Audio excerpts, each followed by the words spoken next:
Hey guys, it's Anastasia again and welcome back to my channel. I hope that each of you is having a phenomenal day.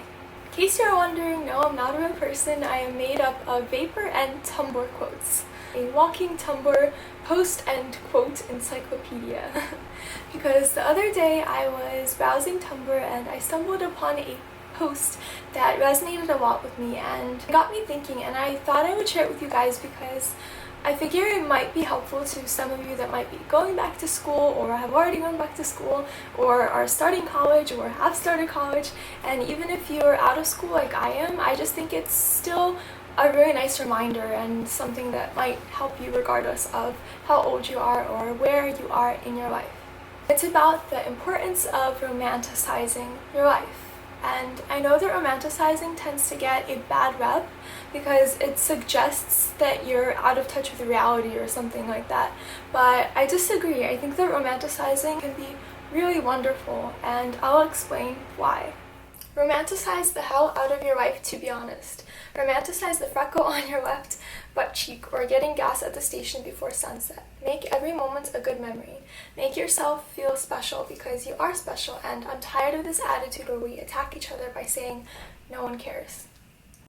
I don't know about you, but I know that I definitely have a tendency to romanticize other people's lives, and I think we all do, especially with the way the world is now with social media and the fact that people put up a highlight reel of their lives, a filtered, curated version of their lives that show the best moments. So because we experience our own lives unfiltered and raw, that sets us up for disappointment and sadness because it just broadens the disconnect between how we perceive others' lives and how we perceive our own.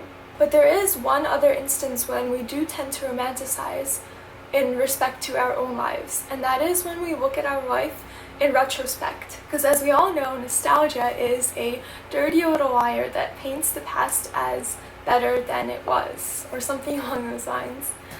And that's absolutely true, because bringing it back to school, I know that when I was in high school, I absolutely hated it and I couldn't wait to get out, and people in my life would tell me, don't worry, the world is so much bigger than high school, and don't worry too much about it. It won't matter in a few years and it'll be over before you know it.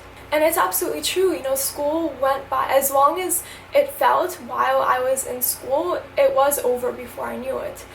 So while those words are said with good intentions, I think they're misguided intentions, because I think life is way too short to waste even a day of it being unhappy and waiting for something else, or just biding your time until it passes and you'll be in a better place. I think that there's always something beautiful around, something that can bring you joy and happiness, as small as it may seem or as unimportant as it may seem. It always is around you, and that's where I think this quote comes into play. Don't strictly romanticize some glorified future for yourself, but romanticize the present moment, because you know that you will be romanticizing this moment most likely in the future. And when you look back on this moment right now, even if it's school, you won't be remembering, the test that you did bad on, or the person that just ruined your mood every day, the person that sat behind you or something, or little dramas or things like that. You won't think about those things. Those things will be so silly to you, most likely. But you will remember the detours you took to get yourself a delicious cup of hot chocolate while you walked home from school during the fall, or you will remember the times that you came home exhausted and read your favorite book, or took long drives with your friends at night just thinking about what the future might hold. Those things you will remember. Those are the things that the future you will probably romanticize. So why not romanticize them now? Why not give them a greater importance now? Beauty is all around you. Just allow it to wash over you and amplify those little moments, amplify the little things that bring you joy. As I said, as tiny, as minuscule as they might seem, amplify them, give them a greater importance in your life. Especially those things that are so small they can't be captured. And ironically, it's through their inability to be captured that they transcend their smallness and are so much greater. So like that sounds crazy, but for example, like the other day I was just like sitting with my dog. I apologize for bringing up my dog so much on this channel. My channel will not be taken over by Rambo, I promise, so I'm sorry. But the other day I was sitting with him and just admiring the little bristles on his fur. As like, I can't even explain it to you. That's what I mean. It's something that was so small that if I took a picture of it with my iPhone, you wouldn't see what was so great about it. If I explain it to you now, you won't understand what was so great about it, because you have to be in that moment.